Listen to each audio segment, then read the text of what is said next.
Estamos iniciando a segunda edição do programa Mulher em Destaque com a apresentadora que aqui fala, Miriam Gugel.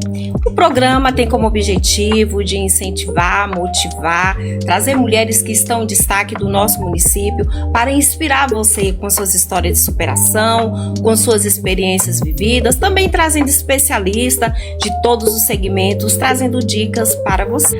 Olá, Luciana, muito boa noite, tudo bem? Boa noite, Miriam, boa noite ao pessoal de casa, tudo bem, você? Então, eu já quero agradecer a você por esta honra de estar aqui conosco, por ter aceito o nosso convite. Eu sei que foi um momento assim de muitos desafios, né, de muitos compromissos, e você conseguiu chegar até aqui. Eu me sinto muito honrada com a sua presença. Quero agradecer, né, por este momento que vamos aqui estar compartilhando um pouquinho sobre você.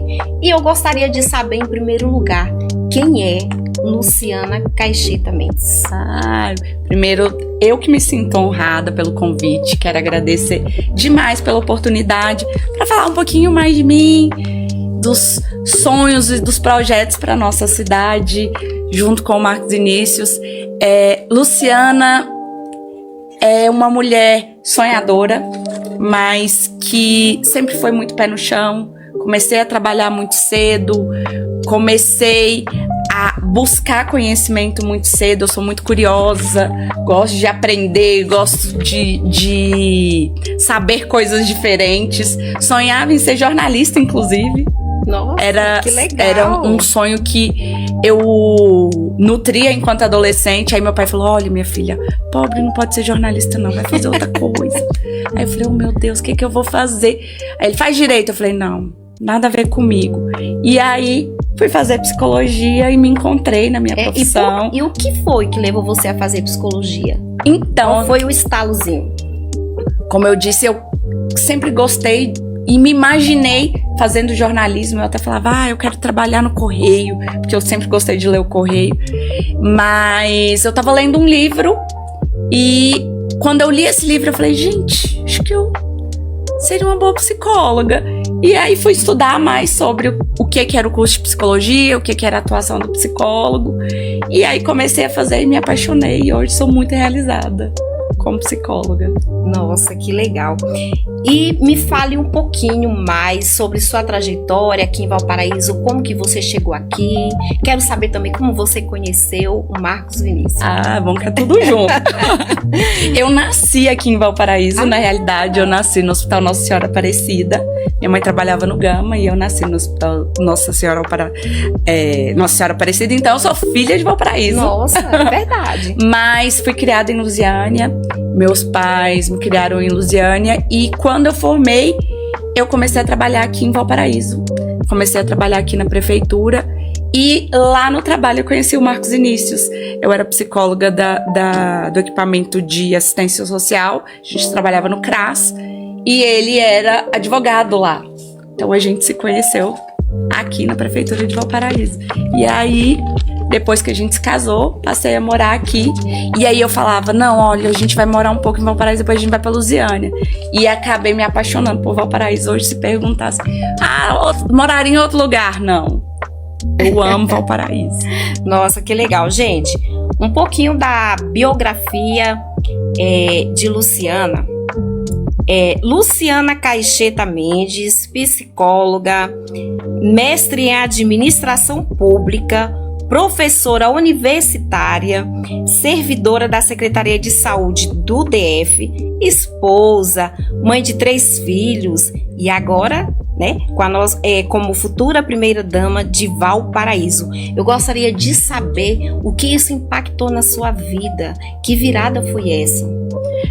Como a gente estava falando nos bastidores, né? Eu falo que a gente tem que tomar cuidado com o que a gente sonha. Sim. Porque pode se tornar realidade. E mudou muita coisa, mas eu sempre gosto de olhar pelas coisas que aconteceram de melhor. É claro que tem a correria, tem os momentos que a gente perde com os filhos, porque inevitavelmente a gente acaba ficando muito fora de casa, mas a gente também tem um lado que é impagável, que é a missão mesmo. É conhecer pessoas diferentes, pessoas que nos agregam, que nos ensinam todos os dias. Então, assim, tem sido uma experiência incrível, apesar da correria. E me fala como que você consegue já, né? Você já tem uma vida bem ativa, bem corrida, nesses papéis. Como que você consegue desenvolver cada um no seu devido tempo? Então, eu sempre brinco que é o pratinho, né? É o equilibrista de pratos. Às vezes um tá ali desequilibrado, você começa a dar mais atenção, vai pro outro. Mulher, a gente faz muito isso, né? Eu não sou uma exceção. Nós mulheres, nós costumamos ocupar muitos espaços. A gente cuida da casa, a gente cuida dos filhos, a gente trabalha fora, a gente programa que dia que a gente vai fazer a unha. Nem fiz, olha. Era pra fazer ontem, desmarquei porque não deu tempo. Isso é vida de mulher. Isso é vida de mulher. Então, assim, eu sempre brinco com o Marcos que, assim, eu falo, olha, você tem como pensar em tudo. Você olha pro guarda-roupa e fala, essa camisa aqui eu vou usar. A mulher não, ela já tá pensando nos eventos, que roupa que ela vai usar, que dia que ela vai lavar o cabelo. Então, assim, nós mulheres, a gente costuma equilibrar muitas funções. E nesse momento eu tô acumulando uma a mais, que é ser futura primeira-dama de Valparaíso, que é uma grande felicidade. Eu pedi licença lá do meu concurso, porque não dava para conciliar. E aí, hoje eu tô dando aula somente e cuidando das agendas, porque a gente está com a transição de governo, a gente está organizando aí diplomação e posse, os eventos já de futura primeira-dama, então são muitas agendas, acabou que eu não consegui ficar em todos, então a gente vai escolhendo, eu fico um pouquinho aqui, um pouquinho lá, mas tem escolhas também que a gente precisa fazer. E você tá conseguindo ter o seu momento mulher, o seu lado mulher, aquele descanso, cuidar da beleza, dar aquela relaxada. Tem semanas que sim, tem semanas que eu falo, Jesus, essa semana mesmo a gente tava em fechamento de semestre na faculdade, então é uma semana completamente atípica, mas eu procuro ter os meus momentos, porque eu falo que quando eu brinquei da unha, não é só uma unha, é a nossa autoestima, é o momento Sim. em que a gente tá ali voltada para nós mesmas, cuidando do nosso lado mulher, do nosso lado vaidoso, do nosso lado que gosta de estar arrumada, que gosta de se sentir bem e que gosta de estar se cuidando. Você falou autoestima e você como psicóloga, porque eu sou estudante, né? Sim. Então, assim, o que a gente já ouve, já recebe muito? Olha, você tem que ser assim, porque você vai ser uma psicóloga. Eles colocam como se a gente tivesse que ser uma pessoa perfeita, Sim. que você não pode ter um momento de fragilidade, ou ficar triste, ou se irritar mesmo. Você, com a sua experiência de vida, existe momento que você se encontra com sua autoestima embaixo? Com certeza, com certeza. E eu acho muito bom a gente falar sobre isso, porque é um estereótipo que a gente cria pra figura do psicólogo, né? Que tá sempre equilibrado, Isso. que nunca fica triste, que consegue lidar bem com as emoções, que consegue criar os filhos muito bem, que faz tudo.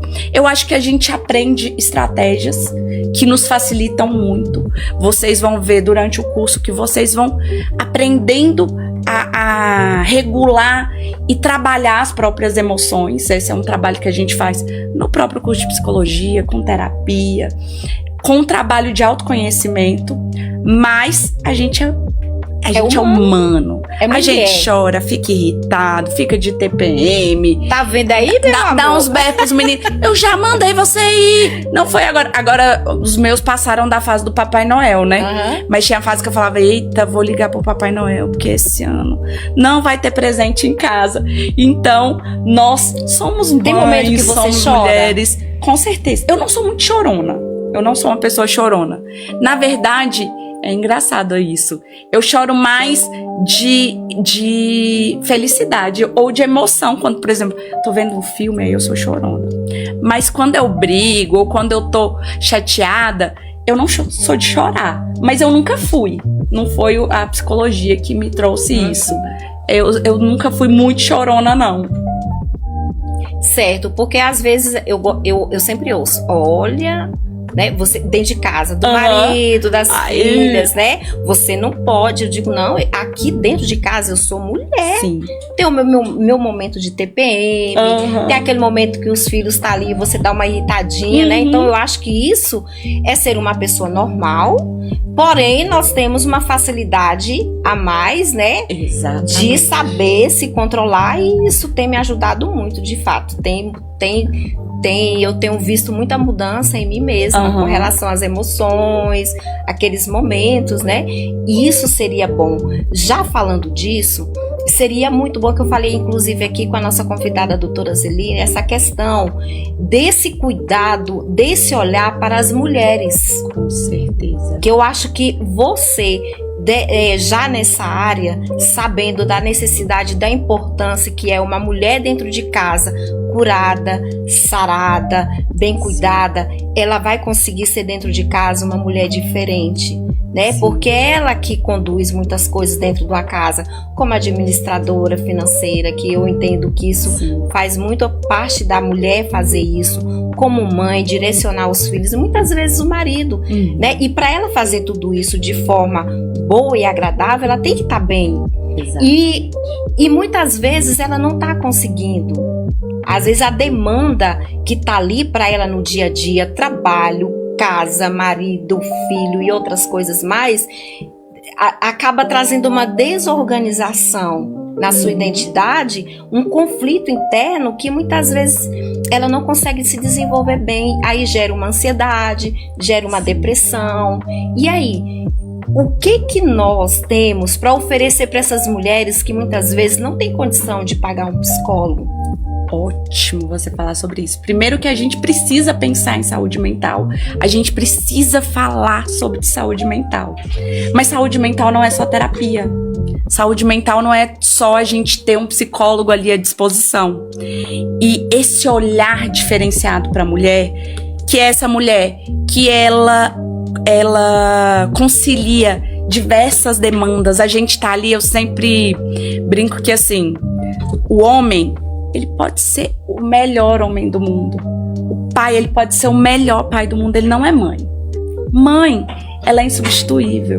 Mãe, ela é aquela que ela olha pra despensa e ela fala, acabou o biscoito Mabel, que é o sinal lá de casa que tá precisando fazer compra. Ó, o moletom dos meninos tá curto. O chinelo tá sobrando o pé. Esses detalhes somos nós. É bíblico. Sim. A mulher, sabe, ela edifica seu lar. Isso. E a mulher, ela é o sustentáculo da família. E quando eu falo que a gente precisa ter mulheres cuidando de mulheres, mulheres olhando por mulheres, é por isso. Porque nós já temos uma cobrança interna que é muito grande. A gente quer trabalhar, a gente quer estudar, a gente quer cuidar da casa, a gente quer namorar, a gente quer cuidar dos filhos, a gente quer estar bonita, a gente quer muitas coisas, mas a gente acaba tendo dificuldade para conciliar essas muitas coisas. Então, quando uma mulher sustenta a outra, quando uma mulher investe na outra, é toda uma rede. Eu vou subindo e as outras vão subindo comigo. Antes de vir pra cá, a gente estava num chá de mulheres. E nesse chá, foi muito interessante, porque estava acontecendo o Amigo Oculto. E a gente chegou no momento em que o Amigo Oculto estava acontecendo. Durante o Amigo Oculto, uma mulher estava elogiando, era um chá para mulheres cristãs, uma mulher exaltando as qualidades da outra. E quando elas abriam um presente, foi incrível. Tinha uma natura que era da consultora amiga que vendia. Tinha um bordado que era da amiga que bordou. Tinha um crochê que foi da outra que vendia. Tinha uma roupa. Então é toda uma rede. Quando a gente se ajuda, quando a gente deixa de criticar a outra mulher pelo jeito que ela se veste, pelo comportamento dela, por ela querer ter ou não ter filhos, pelas escolhas que ela faz na vida dela, quando a gente começa a ter um olhar mais empático para outras mulheres, todas nós avançamos. Todas nós avançamos. E para aquelas que não conseguem, que elas ficam muito ali sozinhas, né? Elas não conseguem falar, desabafar e nem procurar, né? Um terapeuta, um profissional. No meu trabalho, que eu já falei aqui outra vez, digamos que durante o dia é praticamente 70%, 80% das mulheres que a gente atende, você vê nítido. Elas estão com depressão, estão com ansiedade. E assim, eu fico com meu coração cortado, porque se eu pudesse, eu ajudaria cada uma. Sim. Né? E você tem algum projeto exclusivo seu voltado para as mulheres aqui de Valparaíso? Então, nesse momento a gente está pensando na transição, trabalhando na transição. Mas sonhado no coração a gente já tem projetos para incentivar a mulher empreendedora. A gente tem aqui em Valparaíso, grande parte dos empreendedores da cidade são mulheres. Grande parte dos lares de Valparaíso tem a mulher como arrimo de família. Então a gente precisa pensar nessas mulheres, a gente precisa ter projetos para essas mulheres. E mais, pensar em saúde mental, porque a gente está vendo que depois da pandemia, e não foram só as mulheres que adoeceram, sim, mas também as mulheres, a gente precisa pensar em políticas públicas que alcancem um número maior de pessoas. Justo. A gente tem uma exaustão de tanto conciliar papéis. Chega um momento em que a gente fica exausta, que a gente fica cansada, que a gente fala, gente, eu não tô dando conta, eu não dou conta mais. Mas você não tem a opção. Porque no outro dia você tem que alimentar a sua família, no outro dia você tem totalmente renovada. Você tem que se renovar. Eu falo que a gente precisa pensar nisso. Eu, como mãe atípica, vivi momentos de exaustão da maternidade atípica. Por ter a Rafa, tinha momentos que eu falava assim, gente, como eu tô cansada. Me fala um pouquinho sobre. Rafa tem uma síndrome cromossômica rara, que foi descoberta aos 8 meses de idade, mas Rafa, desde que nasceu, eu desconfiava que ela tinha alguma coisa diferente, até mesmo por já trabalhar na saúde há muito tempo. E mãe não erra, né? Mãe tem pressentimento, Deus fala com a gente, a gente observa os detalhes. Eu já era mãe, eu já tinha a Mariana, então eu falava, olha, alguma coisa tem. Então Rafa começou a fazer estimulação precoce muito cedo. Com 14 dias, ela já era acompanhada no SARA. Mas a gente não tinha um diagnóstico fechado. Fechou aos 8 meses de idade. E foram períodos muito difíceis. Primeiro porque cuidar de uma criança atípica não é fácil. Não é fácil. Financeiramente não é fácil. Emocionalmente não é fácil. Espiritualmente não é fácil. São muitas batalhas. Os amigos somem. A gente conta nos dedos os que permanecem. Então, essa rede de apoio, ela começa a ser cada dia um pouquinho menor. Porque é chato, é difícil. A criança atípica, ela tem um ritmo muito diferente. E Rafa tinha. Rafa foi dormir à noite com 3 anos de idade. Tinha dia, gente, que eu tava exausta, destruída, e tinha que trabalhar no dia seguinte, tinha que cuidar dela, tinha que cuidar da outra, tinha que ir pra consulta, tinha que fazer um monte de coisas. Então essa exaustão das famílias atípicas, ela é pouco falada, porque parece assim, você tá reclamando de ter um filho com deficiência. Não, eu tô dizendo que a Rafa foi a melhor coisa que aconteceu na nossa família. Porém, a maternidade, a parentalidade, vamos falar, porque assim, eu tenho um marido que é pai de verdade. Então, a parentalidade atípica, ela é desafiadora, ela é difícil. Gente, não tô aqui pra prometer lote no céu, pra prometer coisas inalcançáveis. Tem coisas que a gente não consegue fazer, infelizmente, pra todos. Mas a gente precisa pensar em políticas que atendam a essas famílias. Sim. A gente precisa pensar em alternativas. E que o número é muito grande. Exatamente. Gente, o número de autismo é absurdo. Como está virando. Falar. Chegam mães no meu trabalho com 3. Sim. É ótimo você falar isso, porque eu tenho 15 anos de formada. Eu atendia uma criança com autismo 2 vezes por ano, mais ou menos. Ficava 6 meses sem aparecer uma criança autista. Antes de eu pedir licença, tinha dia que eu atendia 4. Dia que eu atendia 4 crianças autistas.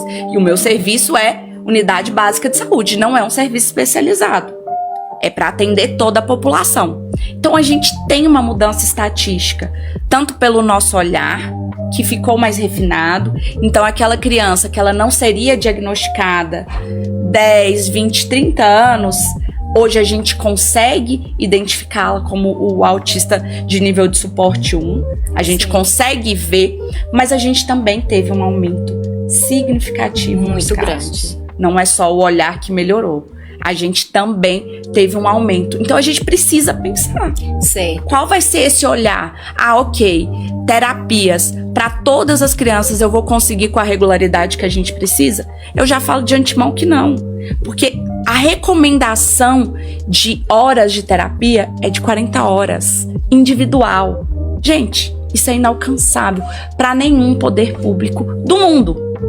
Ok, a gente não consegue fazer isso, mas a gente consegue fazer grupo. A gente consegue cuidar desses pais. A gente consegue fomentar o empreendedorismo nesses pais que às vezes tiveram que sair do trabalho, que às vezes... Porque, por exemplo, eu sou servidora pública. Eu tinha como, eu vou a uma consulta, dar um atestado e não receber represálias por isso.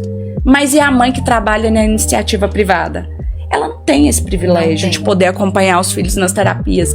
Então a gente precisa pensar em ações que atinjam um número maior de pessoas, porque a demanda é gigantesca e a partir do momento que a gente começa a trabalhar, as pessoas começam, inclusive, vir de outros municípios. E a gente precisa ter políticas que cheguem em todos. Que alcance. Que cheguem em todos. Ainda que não seja o que é preconizado das 40 horas. Isso, mas a gente então, precisa caminhar. Ainda que exige muito para alcançar, Sim. né? Sim. Muito. Porque eu fico observando, entre a mãe e os filhos, a mãe está muito mais precisando de socorro e de ajuda. Sim. Às vezes a criança, ela tá bem mais calma e tranquila, enquanto que a mãe tá naquele desespero. A primeira pergunta que eu faço: você está sendo acompanhada? Está fazendo alguma terapia?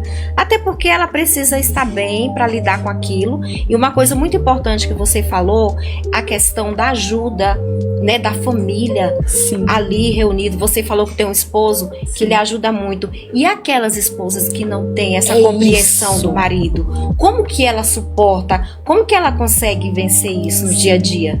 Quando a gente descobriu que a Rafa tinha uma síndrome, uma amiga nossa bateu no ombro do Marcos e falou assim: eu espero que você não seja uma estatística. Ele falou: do quê? Dos pais que abandonam as mães quando vem um filho com deficiência. Porque, como eu falei, é difícil, é trabalhoso. Você não dorme, você chega num lugar, a criança desregula. A Rafa mesmo, se ela estiver num lugar fechado, num lugar com muita gente, ela se desregula. Ela vai dar trabalho, ela vai gritar, ela vai brigar. Se ela estiver num ambiente adaptado para ela, um lugar ao ar livre, um lugar que tenha piscina, que tenha água, ela tá ótimo. Parquinho, ela tá ótimo. Mas dependendo do ambiente, não. E é desafiador. Então, a gente vê muitos pais abandonarem essas famílias quando vem um filho com deficiência. E eu sempre penso nessas mães, porque se pra mim, com o esposo, com as avós, com os tios, todo o apoio é muito difícil, imagina pra quem não tem nenhum. Hoje, as minhas filhas ligaram e falaram: a Dinda perguntou se a gente quer ir pra lá. Aí eu falei: nossa, filha, eu não consigo levar. Aí, não, a Dinda busca. Aí eu, pronto, tô na casa dos padrinhos, brincando, aproveitando. Eu tenho essa tranquilidade, eu tenho essa rede de apoio. E quem não tem? Então, é muito difícil. A gente precisa pensar nessas pessoas. Aproveitando, eu gostaria que você deixasse uma mensagem ou dicas para essas mães. Ótimo. Primeiro, procurem conhecimento. Virem a maior especialista que existe sobre a condição de seu filho. Isso nos ajuda. Ajudem outras mães. Eu participo, na verdade, eu não tenho, mas eu participo de um grupo de mães da síndrome da Rafa. E sempre que chega uma nova mãe, a gente vai acalmando o coração uma da outra. Ainda que seja com uma palavra, com um momento, com uma escuta. Quantas mulheres do Brasil inteiro eu já conversei sobre a síndrome da Rafa, assim como eu fui ajudada. A mãe da Manu, a Fabi, que foi a mãe que criou esse grupo, ela é do Paraná. Eu não a conheço pessoalmente.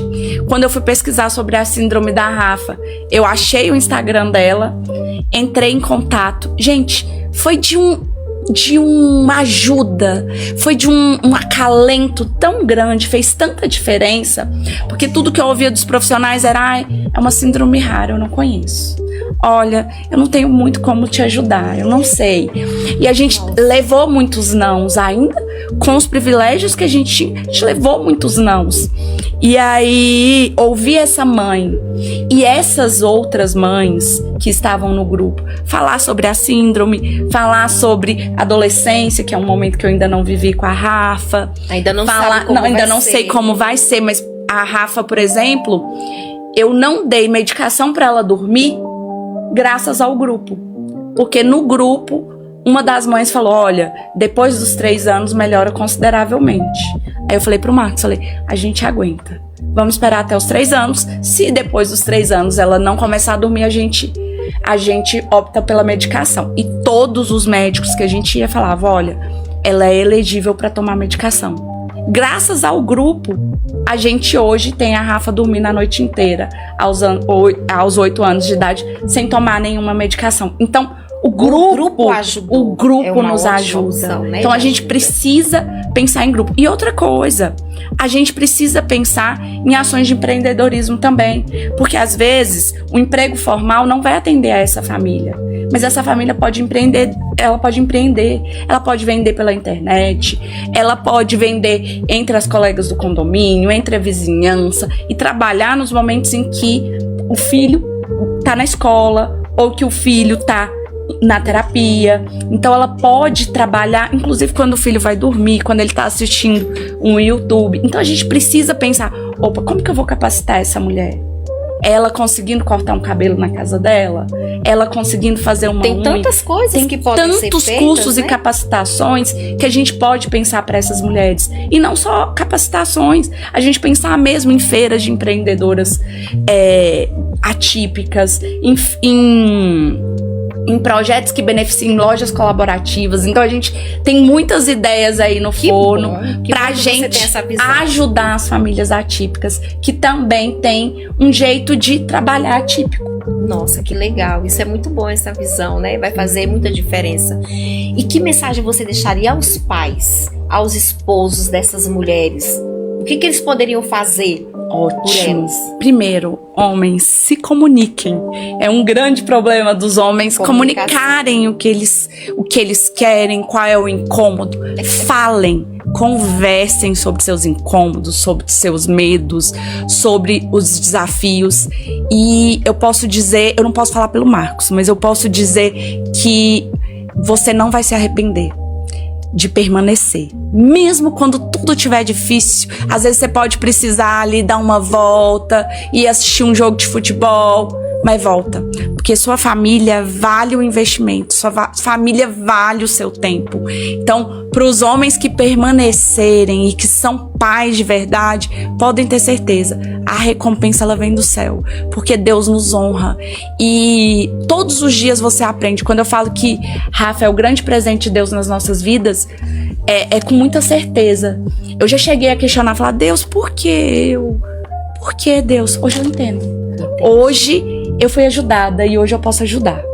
E é possível missão. Ser feliz. É muito possível ser feliz. Eu falo que a cada coisinha que semana passada ela falava errado e essa semana ela começa a falar certo, é uma alegria. É um êxtase que é inexplicável, vem de Deus mesmo. Então, vale a pena. Vale a pena. Gente, eu achei muito interessante, viu, esse bate-papo com relação a ser mãe atípica, né? Quantas precisam de ouvir essa mensagem, quantos maridos precisam ter esse olhar mais de amor, de companheiro, né? Sim. De dar aquele ombro amigo, porque se juntos carregam, se torna mais leve. Né? E isso é que faz a diferença e fica bom para todos, a família, né, com uma estrutura e assim para a escola e assim para o mundo. Então tudo começa dentro de casa. Sim. Né? Começa com relacionamento mesmo, com o casal.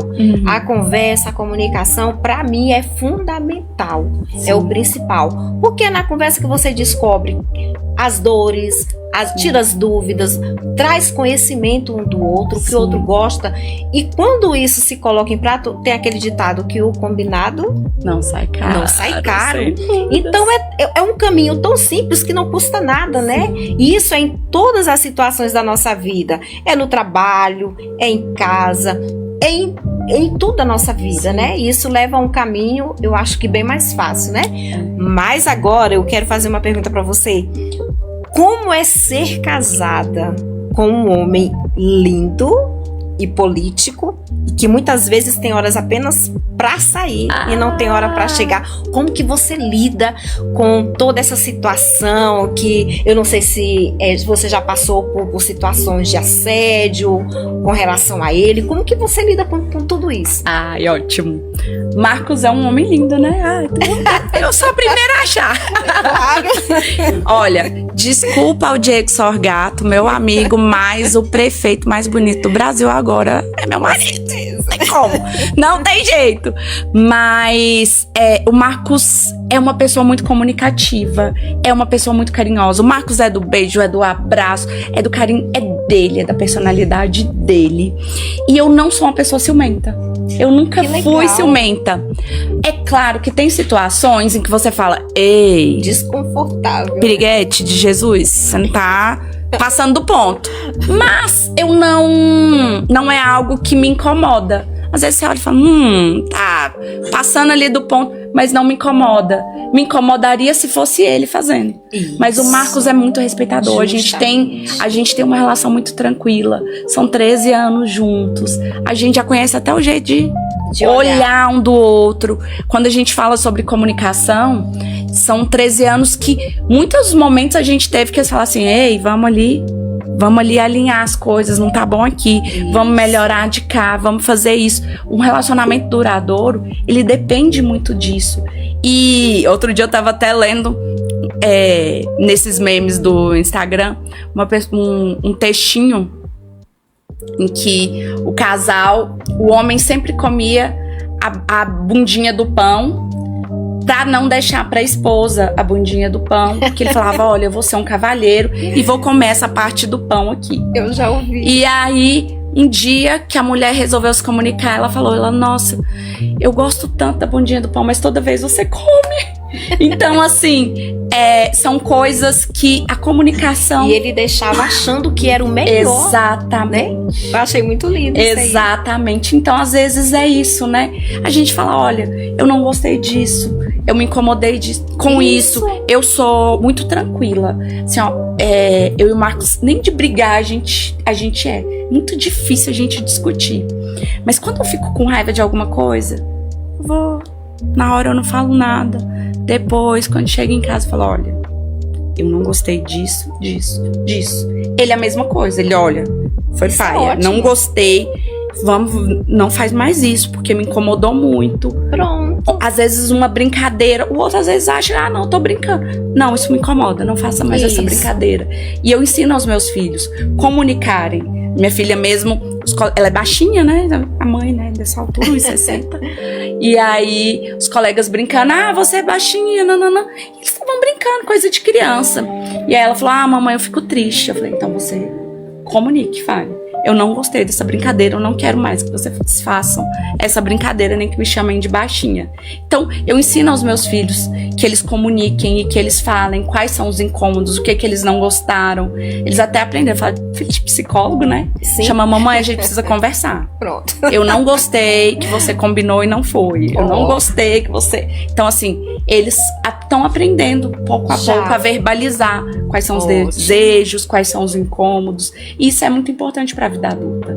Por isso que, quando a gente fala em educação emocional nas escolas, é o primeiro passo que a gente precisa pensar. A gente precisa ensinar a trabalhar as emoções, não é no adulto. A gente tem que começar desde a infância, desde muito cedo, a criança lidar com a frustração, com as dificuldades. A gente tá aí com um caso famoso essa semana, que foi o caso da moça que não saiu do lugar para a criança no avião.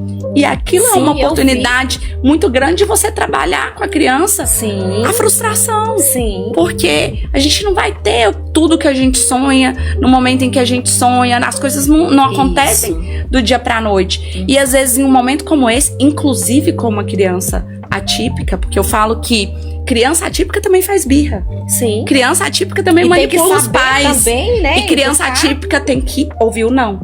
É claro que às vezes eu preciso trabalhar um pouco mais com a criança atípica, porque a capacidade de entendimento dela vai ser diferenciada. Mas eu tenho que dizer o não. Eu tenho que ensinar a criança atípica também lidar com frustração. Porque senão a gente vai, ai, tadinho. Isso é capacitismo, isso é preconceito. Do mesmo jeito. Ah, não. Ah, ela tem a deficiência, eu não vou fazer isso. E a gente tem que fazer diferente. A mesma criação lá em casa é a mesma criação para todos. Entendendo que a Rafa vai aprender no tempo dela. Desculpa, sim. Vai aprender no tempo dela, mas é a mesma criação para todos.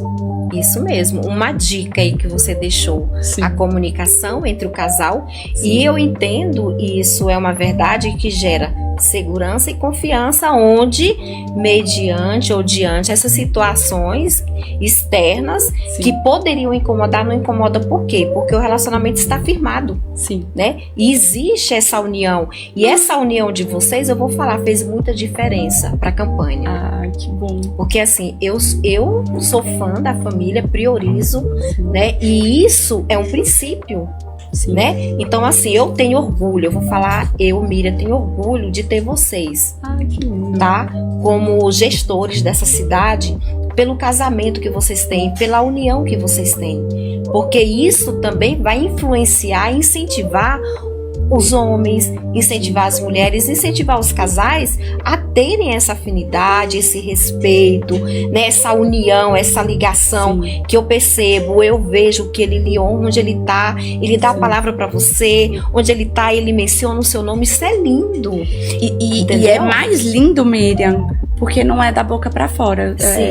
Hoje mesmo a gente estava falando sobre amamentação, sobre papel de homem e papel de mulher. Eu falei, gente, eu não tenho o que reclamar. Marcos, eu ia amamentar de madrugada, ele sentava na cama, cochilando, e sentava na cama junto comigo. Esse suporte nos faz conseguir avançar muito. Isso faz muita diferença. Então, quando é da boca pra fora, principalmente na política, que a gente sabe que às vezes as pessoas, elas encarnam um personagem, e aquilo é ali naquele momento quando tá todo mundo. Mas você conhece o caráter de um homem quando você conhece ele no íntimo da família, como ele honra a sua família, como ele honra os filhos, como ele honra os pais, como ele honra cuidar dos seus. E eu vejo assim, eu aprendi o segredo de cumprir princípio. E é algo tão universal, natural, que se você cumpre o princípio, o resultado, sim, é real também, não tem como, sim, né? E assim, eu gostaria de saber de você também, se você tem algum propósito, se você tem algum plano nessa liderança de assumir algum cargo como secretária, ou como entrar mesmo na política, quais são os seus planos? Então, o Marcos, quando ele começou a pensar em como a gente ia trabalhar essa campanha, como a gente falava, me deixa de fora, eu não quero participar, eu gosto do bastidor. Ele falou, amor, é natural, não tem como, a gente tem que estar junto, senão a gente vai ficar muito pouco junto.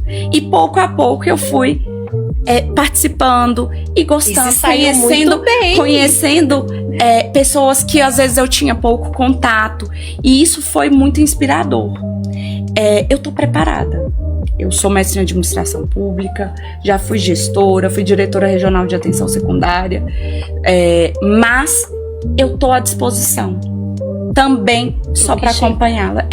Que for, eu tenho profissão, sou concursada, eu tenho um propósito maior, que é a minha família, que é cuidar das crianças, cuidar dos meus filhos, e agora, assumindo mais essa responsabilidade, que acaba que meus filhos agora são todos de Valparaíso, de ser a primeira dama de Valparaíso, então, pode ser que eu seja a primeira-dama, pode ser que eu ocupe alguma posição no governo. Tudo vai depender de como as coisas vão acontecer, da permissão de Deus como um todo. A gente tem trabalhado. O Marcos tem uma característica que é gostar muito de dado, gostar muito de resultado. Vai ser um governo técnico, vai ser um governo muito voltado a resultados. Eu acredito. Marcos, ele tem esse compromisso. E eu tenho muito orgulho mesmo dele ter esse olhar, dele falar, olha, não adianta a pessoa ter uma liderança política, mas ela não poder dar um resultado técnico, a pasta não andar, a pasta precisar de suporte externo.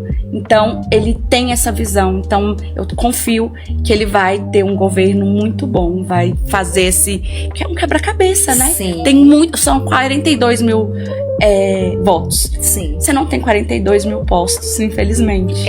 Então, a ideia... Tem um jogo de cintura. E quinta eu tava no encontro anual de gestores lá em Goiânia. O Caiado teve uma fala que ficou marcada pra mim, que escolher o secretariado é um grande desafio. E quem vai ocupar esses postos precisa ser alguém muito capacitado. O Caiado falou assim, quem é secretário tem que saber mais que eu da pasta dele. Porque se eu souber mais que ele, eu mesmo vou desenvolver aquelas funções. Eu não preciso daquela pessoa lá. E aí, quando eu voltei, eu falei, Marcos, eu lembrei demais de você quando o Caiado falou disso. Porque o Marcos tem muito isso. Ele, olha, eu preciso de pessoas, de fato, que transformem essa cidade. E ele só vai conseguir isso com um secretariado qualificado. Certo. Olha, eu tinha tantas outras perguntas aqui, interessante para fazer, mas a hora não espera, né? Em primeiro lugar também, gente, eu quero agradecer a Deus, né?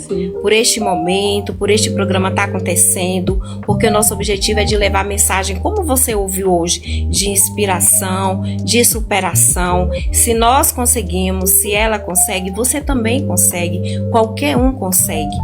E agradecer a todos vocês que ficaram conosco aqui compartilhando, deixando mensagem. Nós estaremos no próximo, daqui a 15 dias. E o próximo, teremos uma convidada assim, ó, surpresa. Nos acompanhe nas redes sociais, com notícias, informações. E você vai saber quem vai ser a nossa próxima convidada.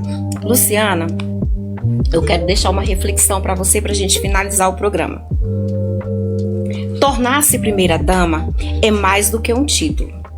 É uma oportunidade de ser uma ponte entre necessidades da comunidade e as ações que podem transformar vidas. Sua trajetória como psicóloga, educadora, servidora pública já mostra o quanto você está preparada para ouvir, acolher e agir com propósito. Esse novo desafio é uma extensão do que você já faz muito bem: cuidar de pessoas, construir soluções e inspirar mudanças.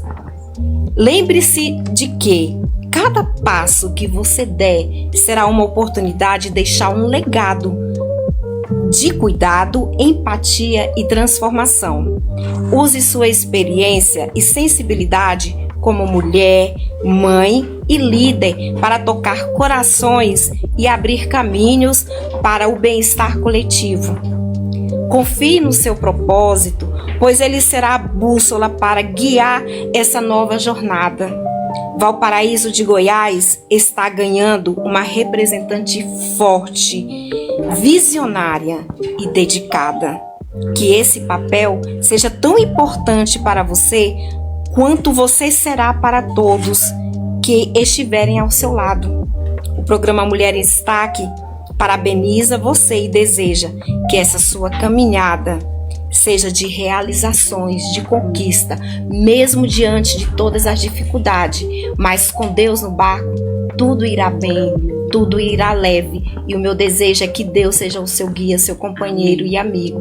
E assim a vitória será certa. Essa é a mensagem do programa Destaque para você. E finalizamos aqui, gente, com uma boa noite, um carinho muito grande por todos vocês. Fiquem com Deus e até a próxima, se assim Deus nos permitir. Boa noite.